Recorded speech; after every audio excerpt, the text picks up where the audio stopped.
জীবনে কখনো হতাশ হবেন না। জীবনে যাই হয়ে যাক না কেন কখনো হতাশ হবেন না। মনে রাখবেন আল্লাহ আপনার রব, আল্লাহ আপনার সাথে আছেন ইনশাআল্লাহ।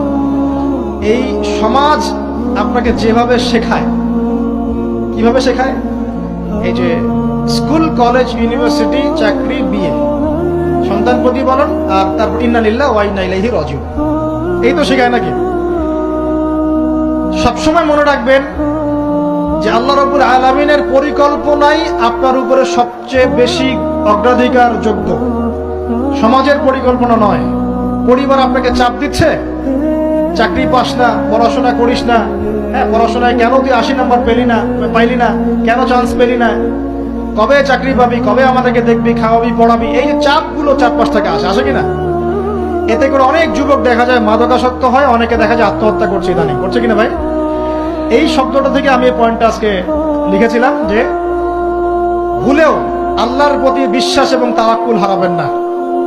সমাজ যেভাবে শেখায়, সমাজ চারপাশে যে চাপ আপনাকে দিচ্ছে, এই চাপে নিজে গা ভাসিয়ে দিবেন না।